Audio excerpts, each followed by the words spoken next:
So, oh, it is on. I didn't see the lights last night. All kinds of messages on here, and I don't know why. Alrighty.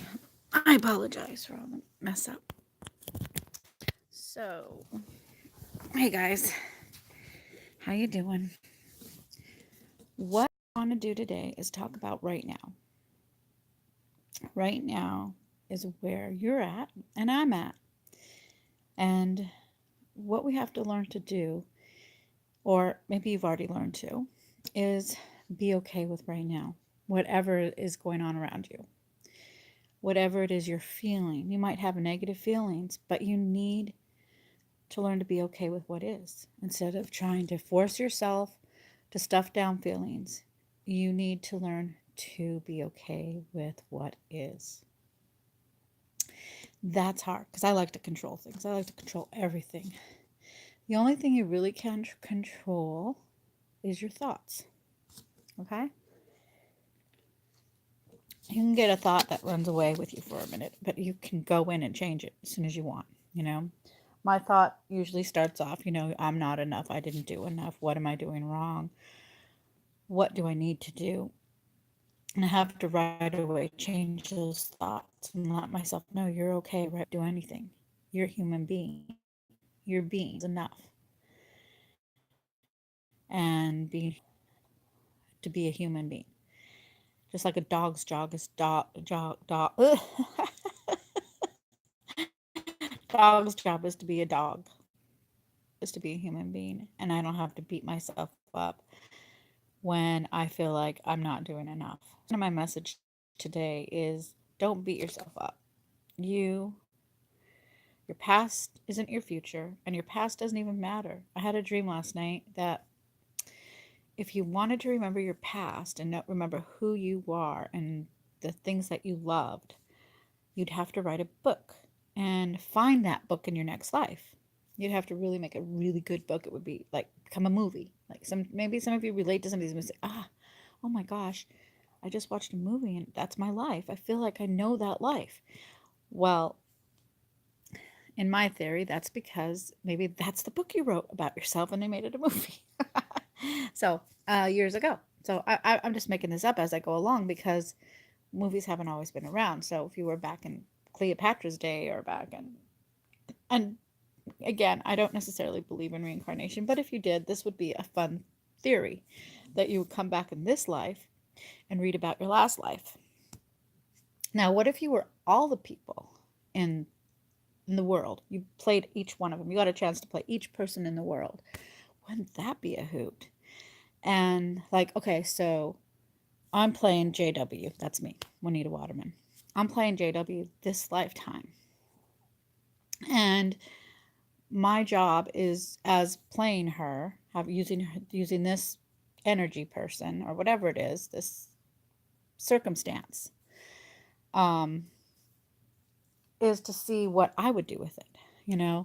Somebody else had a chance with this identity, whatever, on another parallel universe, whatever. If there are those things, which I don't know, I haven't seen them, but I'm just saying, in theory, in imagination, thinking about impossible things, that this time I said, no, I'll play her. I want to see what I can do with this character.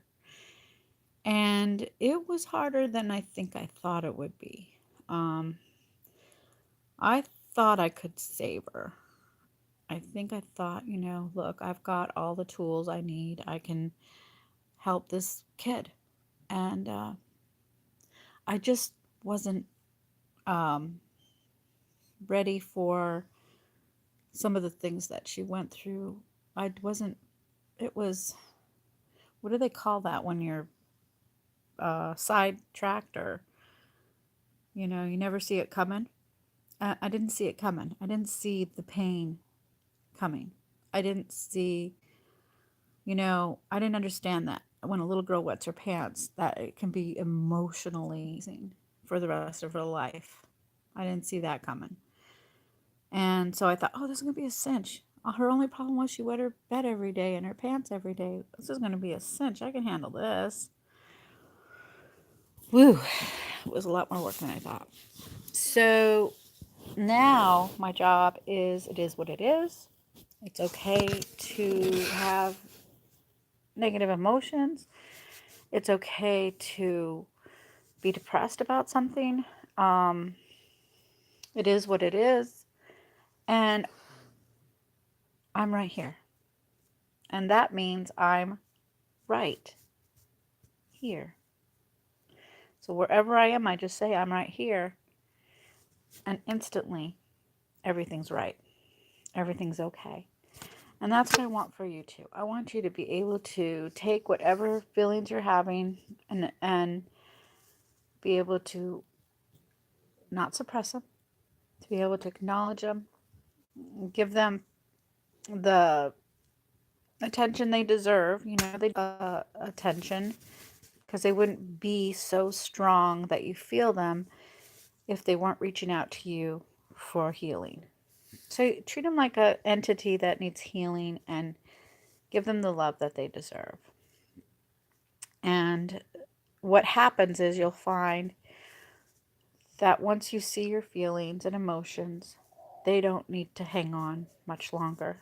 They just want their back patted and a hug or whatever, not physically, but in imagination, in your imagination. Imagination is the greatest gift we were ever given. And some people call daydream fantasizing. Sure, there is that too. And you don't want to get caught up in that.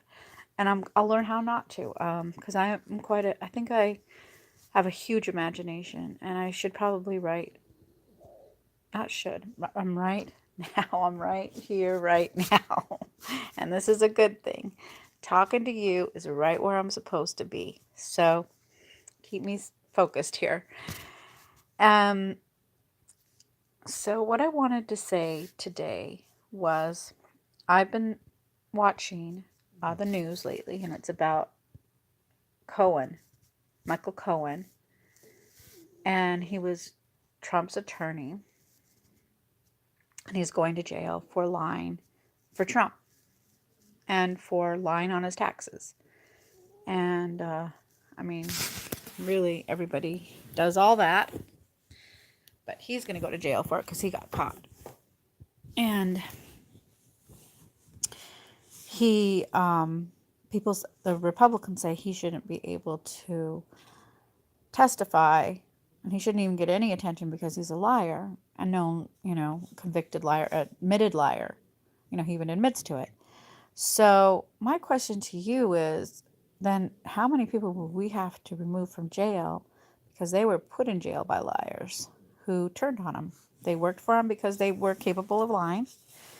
You think of people in the mob and things like that. The people that work for them definitely have to lie and do things that are, bad.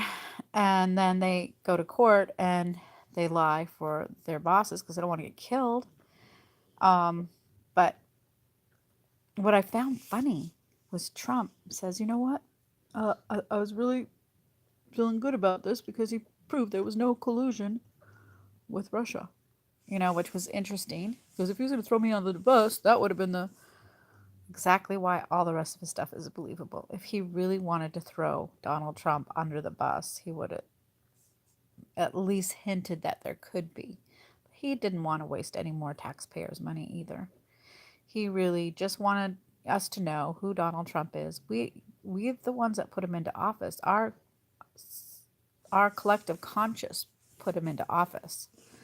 So we got to thank him for helping us see where we still are in the history of time. It is what it is, and we're right now here, and with our imagination, um, see ourselves in a different place in 2 to 3 years.